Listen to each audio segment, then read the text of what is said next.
웬만하면 문재인 대통령 얘기를 안 하려고 했는데 해도 자꾸 노란 닥지를 붙여버리고 그래가지고 근데 안 할 수가 없는 사안이 벌어졌습니다. 참 문재영 일가 이 사람들은 대통령 끝나는 날까지 뭐 국민의 입방아에서 이렇게 벗어나지 못할 것 같은데 아들 문준용 뭐 본인은 아주 엄청난 아티스트로 예술가로 이렇게 자체를 하고 있는 것 같은데 이번에 한국문화예술위원회 예술과학기술융합지원사업 참 이름도 거창합니다. 거기서 6,900만 원에 무려 이렇게 제일 큰 정부 지원 사업이 많지 않습니다. 특히 예술부자는 많아봤자 뭐 1,000만 원, 2,000만 원인데 이런 지원 사업자로 선정이 됐다고 그래요? 아마 이제 올해 들어서요. 예. 1억 1,300만 원. 올해 들어서 이게 3건입니다. 3건. 옛날에 그 서울시의 긴급지원금 1,400만 원. 예. 서울시도 받았죠. 그다음에 그 파라다이스 문화재단 있잖아요. 예. 파라다이스 문화재단도 3천만 원 받았죠. 그리고 이제 이번에 한국문화예술위 6,900만 원. 그래서 이제 그 1년 남짓한 기간에 1억 1,300만 원, 1억이 넘는 돈을 받았는데요. 저는 이걸 보고 이제 또 이게 문준용이가 먼저 글을 올렸잖아요. 예, 그러니까요. 대단한 영예고 미리 선수를 쳐버렸더라고요. 이런 실적으로 제 직업은 실력을 평가받는다. 이런 식으로 이게 그 자화자찬하는 글을 올렸잖아요. 축하받아야 할 일이고 자랑해도 될 일이지만 혹 그렇지 않게 여기실 분이 있을 것 같다. 아마 곽상도 의원부터 생각을 한 것 같은데. 그러니까 저는 이제 이거 글 올린 것 쭉 읽어보고요. 한마디로 딱 이게 평가하면요. 한마디로 평가하면 이게 그 부전자전. 그 아버지의 그 아들이다. 저는 이게 그 부전자전. 그 아버지의 그 아들이다. 문재인의 특징이 정말 이게 그 후한무치한 자화자찬입니다. 예. 후한무치하고 자화자찬을 잘해요. 뭐 하면 이게 세계에서 우리가 1등이라고. 전부 이게 수치도 없어. 뭐 모든 게 1등이야 세계 가면. 근데 외국 나가면 맨날 혼밥 먹고 혼자 이게 왕따인데. 근데 그 자화자찬은 정말 이게 알아줘야 되잖아요. 예. 얼굴 색깔이랑 안 변해. 이게 후한무치 자화자찬이잖아. 예. 이 문준용이가 아버지하고 똑 빼닮은 것 같아. 그러니. 이 문준용이는 제가 한마디만 하면요. 그건 너 이게 진짜 실력이 있어가지고 돈 받았다 생각하면 진짜 인생 더 살아야 돼요. 이거 심사할 때 이게 블라인드 심사 아닙니다. 전부 이게 문준용 해서 이름 다 대통령 아들인지 알고 좌파 위원들이 심사하는 거예요. 지금 문화예술위원이라는 게 과거에 뭐 보수 정권 때에서는 조금 홀대받았다고 하는 민해총 출신 사람들이 다 장악하고 있지 않습니까? 그러니까 제가 이게 문준용이한테만 두 가지 하면 내가 인정한다. 예. 첫째는 이게 너 아무 우리나라 관계없는 외국에서 한번 입선해봐라. 외국에서 한번 통과해봐라. 뭐 하나. 입사는 게 있습니까? 없죠. 이게 보십시오. 그림 뭐 글 몇 자 삐뚤삐뚤 써난 게 이게 예술이 됩니까? 그래도 본인은 뭐 세계적인 아티스트라고 자랑하고. 그럼 이게 세계에서 그렇게 하나 받아오봐라 이거죠. 자, 두 번째. 너 정부 입김이 안 미치는 민간에서 이게 한 개라도 받은 게 있으면 입증해봐라. 전부 이게 서울시, 전부 이게 국민 세금 국가가 영향 미치는 거 아니에요. 아니 저기 있잖아요. 파라다이스에서 3천만 원 받은. 근데 그 심사위원이 또 이게 다 이게 고당 동기 좀 이따가 나오거든요. 전부 이게 다 문재인하고 친한 심사위원들 뭐 여러 가지 게 있거든요. 파라다이스도 거기 이사가 성효상이라고. 그러니까요. 문재인하고 거기 동긴 모양이죠. 성효상이는 이제 그 책에 많이 나오잖아요. 그 나이 문화유산 답사기 할 때 그 문화재청장 유홍준. 예. 거기에 성효상 많이 나오는데 문재인하고 동기잖아 고등학교. 그러니까 이게 심사위원 중에 뭐 대통령하고 연줄 없는 사람이 좌파들이 안 들어가는 심사가 어디 있냐 말이에요. 예.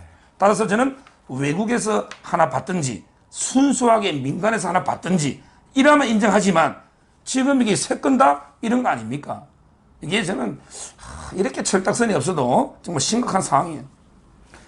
그러니까 지난번 서울시에서 받았던 것도 문제가 됐고 특히 이번에도 뭐 이 상당히 여러 사람들이 지원을 했던 것 같아요. 그러니까 417개 예. 이렇게 팀이 지원을 했고 그중에서 79명이 선임이 됐고 5대1 정도 되는 건가요? 그렇게 되면은 그중에서도 지금 6,900만 원이 가장 많은 액수 아니겠습니까? 물론 뭐 문준용 씨가 탁월한 실력을 가지고 또 독립적인 생계를 이루고 있기 때문에 아버지와 관계없이 자기가 지원을 해서 이렇게 높은 지원금을 받았다 하더라도 누가 보더라도 대통령의 아들이고 그렇기 때문에 자기 작품이 본인이 얘기한 대로 아주 실력으로 평가를 받았다 하더라도 또 나머지 어려운 사람들이 너무 많지 않습니까? 특히 예술가들의 경우. 그런 사람들한테 좀 양보하면 안 되나요? 그러니까요. 자기가 양보를 하고 자기는 그래도 대통령 아들이고 뭐 얼마든지 이런 부분에서 경쟁을 해갖고 받지 않더라도 할 수 있는 영역이 있을 수 있지 않습니까? 뭐 제가 보기에 실력이 있는데 양보를 하라. 이것까지 문준용한테 바라면 안 돼요. 문준용이 그릇이 예. 그 정도 진짜 아니고요. 옛날에 고용정보원에 그 할 때 그 속에서 쓴 거 몇 줄하고 기거래한 그 사진 있잖아요. 예. 정말 이게 까면 안 되고요. 문제는 이게 그 이번에 준 게 한국문화예술이잖아요. 한국문화예술이 위원장이요. 위원장이 박종관입니다. 그렇습니다. 위원장이 박종관인데 예. 이분이 문재인 정권 들어서 요직은 다 휩쓰는 민해총 출신이에요. 이 민자가 들어가면 뭐 민주언론, 뭐 민해총, 민주노총 이런 민자 있잖아요. 예. 이게 전부 좌파입니다. 전부 이게 민주예총, 이게 민해총이거든요. 이런 게 문재인 정권 들어서 가장 요직에 휩쓴 민해총 출신의 박종관 위원장이 여기 위원장이고요. 그 다음에 이 문화예술리가요. 박근혜 대통령 때 그 왜 블랙리스트 있잖아. 예. 이거 가지고 얼마나 곤욕을 치렀습니까?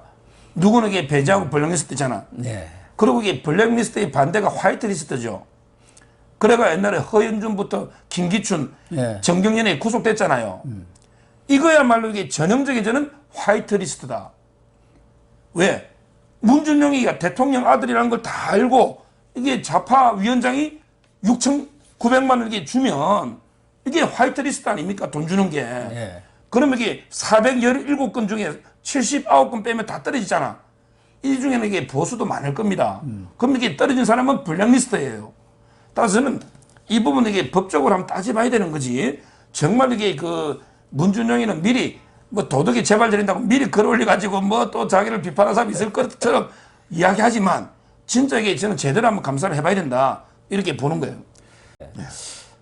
제가 볼 때는 정말 문준용 씨 같은 경우는 대통령이 이제 퇴임할 날도 얼마 남지 않았습니까?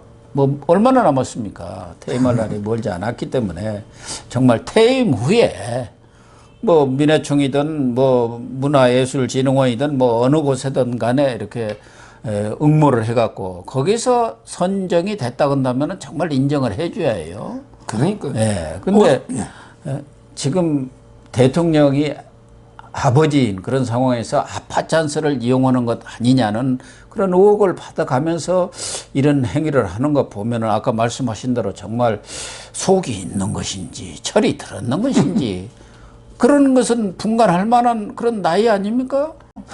오죽하면 그 김영환 의원 있죠. 예. 박상리 프로에 그 화요일날 내일 또 나오잖아요. 예. 김영환 의원도 이게 페이스북에요. 그래. 그 집안에는 이게 어른도 없냐? 그 집안에는 어른도 없냐?